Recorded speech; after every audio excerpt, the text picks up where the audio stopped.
This is ANN News Brief. Good morning, I'm Lucy Adeyemi. Uganda has announced it will repatriate 2 Ebola patients, a grandmother and a 5-year-old boy, to the Democratic Republic of Congo. The health ministry says 3 other family members who are so far healthy will also be repatriated. A health ministry spokesman says they can get better treatment in specialized facilities there. One health specialist has told an international news agency Reuters the Ugandan cases show the epidemic is entering a truly frightening phase and could kill many more people. Uganda's health minister Jane Ruth Aseng says a 5-year-old boy who had crossed into Uganda from Congo died late Tuesday, and his family were now being monitored in isolation.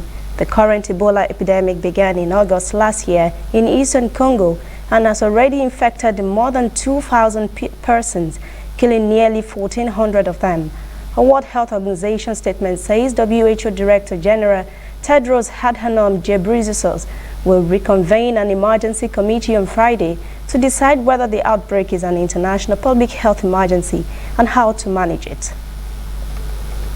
Zimbabwe's Association of Healthcare Founders says at least half of Zimbabwe's population has turned away from seeking medical help because of prohibitive cost of drugs that are not covered by insurance. The association says many are switching to herbal treatment that health analysis warn are not always helpful.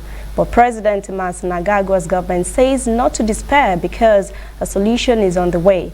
The association says many either limit their medical treatment or do not seek out at all because even though they have medical insurance, it's as if they don't have because health institutions do not accept it, or the cost of health services has gone beyond their coverage. With nowhere else to turn, they seek out medical drugs or herbs sold on the streets. Zimbabwe's Minister of Health and Child Care, Obadia Moyo, says the government is working on the issue and it has started sourcing medical drugs. He says India has just donated some drugs to the country. We'll be back after this message.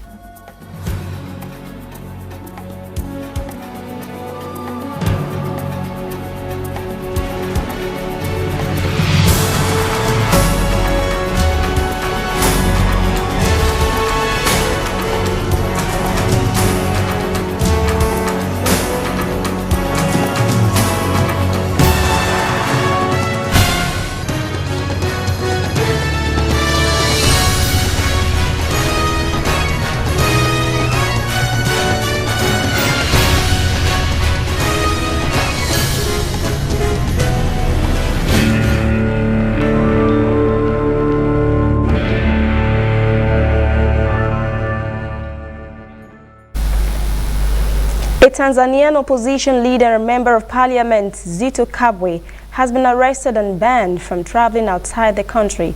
A tweet on his official Twitter handle says he was arrested on Tuesday evening by immigration officers at the airport as he was about to leave the country.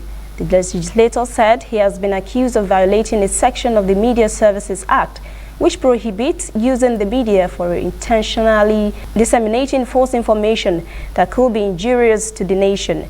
In April this year, East African Court of Justice declared several sections of the Tanzania Media Services Act 2016, including Section 50 of the Media Services Act, to be in violation of the Treaty of the Establishment of the East African Community. The court said it encroached on the freedom of expression. The legislature, together with other opposition leaders, had talked to the media on Tuesday about the current situation in the country. Kabwe is the leader of the Alliance for Change and Transparency and its only member of parliament. He has built a reputation of being a staunch and outspoken critic of President John Magufuli and has been arrested several times in the past. That's ANN News Brief. For details on these and other stories, visit our social media platforms and join the conversation on Twitter, Instagram and Facebook at ANN Africa TV. I am Lucy Adeyemi.